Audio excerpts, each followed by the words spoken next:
Hey everyone, me Kevin here. Boy, oh boy, one of the biggest things I always talk about when it comes to real estate is that you can see changes literally happening before your eyes, and especially if you are a local expert because you're constantly investing in or looking at your local real estate, you can really see the changes happen quickly.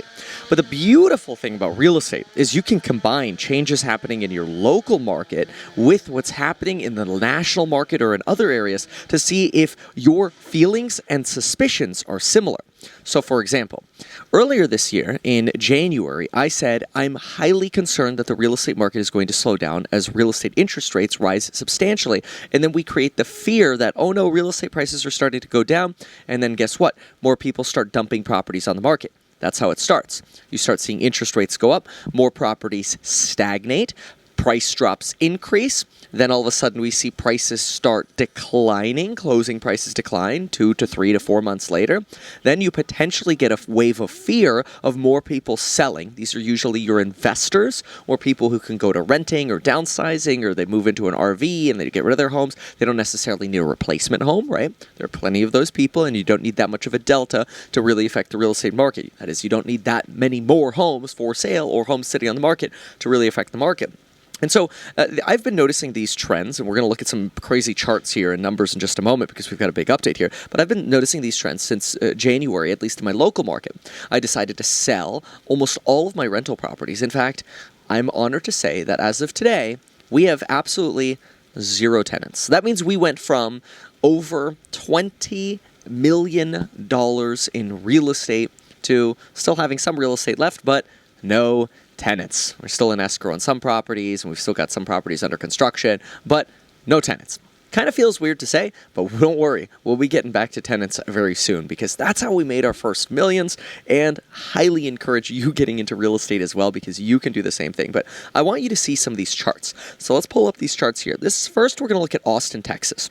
Now, you might be saying to yourself, why are we looking at Austin, Texas? Well, Austin, Texas is where I'm first noticing an inflection point. They're the first ones to really have started showcasing an increase in inventory. When I started noticing them right here, and inventory starting to increase, I'm like, uh-oh, Austin, which is by many accounts considered one of the best places to live, at least that's what magazines say, and a lot of people are moving to Austin. People are like, oh, Austin's not going to slow down, it's boomtown. Well, I'm starting to notice an inflection point in Austin.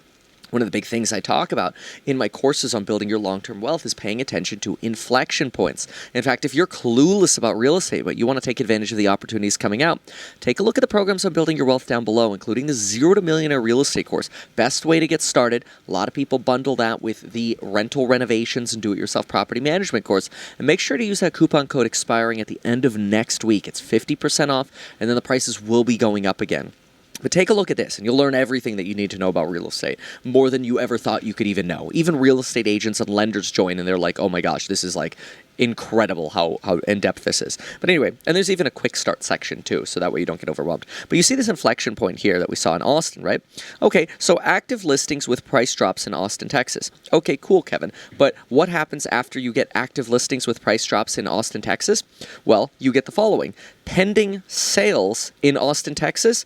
Oh, look at that. Our first stage 2 decline. First, you see active price drops skyrocket, inventory stagnate, and at the same time you actually see pending sales go down. And then when these sales actually start closing, you tend to see sales prices go down. You're not seeing that yet in the United States. You're already seeing that in Canada, which happens to be where I'm sitting right now. But as of last week, we did not have this chart yet. Look at this one. Percent of active listings with price drops in the entire United States. Skyrocketing. Uh-oh. This just updated on the Redfin Data Center since it's a rolling 4-week period, and we just got an update on it. And boom, do we have a national inflection point. But folks, it's not just here. Take a look at this. Percent of active listings. Oops, that's the same screenshot. Here we go. Look at this. We got Seattle, folks. Boom, explosion in Seattle in active listings with price drops. Now you're seeing it in Los Angeles. When I first looked at this data, we were not yet seeing an increase in price drops in Los Angeles. Now you are. Miami, Florida, also getting hit. You've got Boise, Idaho, also now getting hit. You've got New York getting hit. You've got San Diego getting hit. Folks, You have Atlanta, Georgia getting hit, and you've got Tampa, Florida getting hit. People are like, oh, but Kevin, all real estate is local. Yeah, well, when the entire nation moves together, you tend to see, no matter whether or not you got these little like wiggles between different markets, it all kind of moves together like the hand versus the fingers. The fingers being your individual markets, the hand being the national overall market, right? So this is a problem. So we're seeing the same trends that we saw in all of these other areas. That is the same trend that we saw start in Austin, followed by a decline in pending sales. The same trends are happening in all of these other areas. Folks, you can go to the Redfin Data Center and see this yourself, but you might be wondering, why is this happening, Kevin? Come on, folks. Look at this. This is your 30-year mortgage. Right now, it is sitting at 5.97%, which means most people are probably getting qualified for 6.25 to 6.5%, which it represents a 40% decrease in purchasing power. But what's really bad about this line is the inflection point that we got over here at this green arrow. So see this green arrow? First, follow this green arrow down over here. This has been the rate of interest rates going up over the last, this goes back to January, right? So year-to-date increase in interest rates. Back here is where I warned you that there were going to be problems coming to real estate, and I'm already finding it harder to sell real estate today than here. That should be obvious, especially as you're seeing those price drops increase like crazy. So this was so obvious to see, and that's why I've been taking advantage of it, and I dumped my real estate over in this region here, and I got a couple escrows still closing here, but that's just the way it works. Sometimes things take a little bit longer, but hey, honestly, for dumping over 20 properties in the span of 6 months, not bad. People are like, oh, real estate ain't liquid. Yeah, it can be.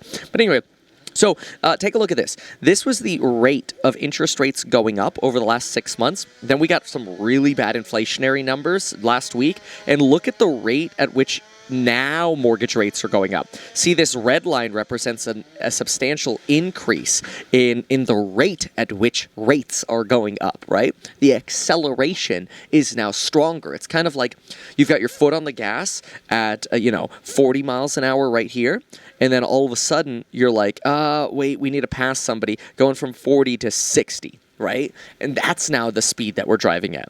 It's a problem, folks.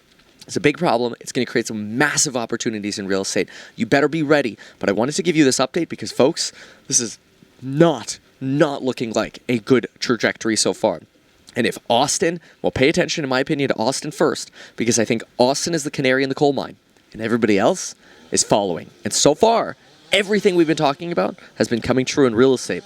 Let's see how it ends up going. So far, we still have depressed inventory, and I understand that. All the real estate agents on TikTok are like, but inventory's still low. Just wait. It'll change.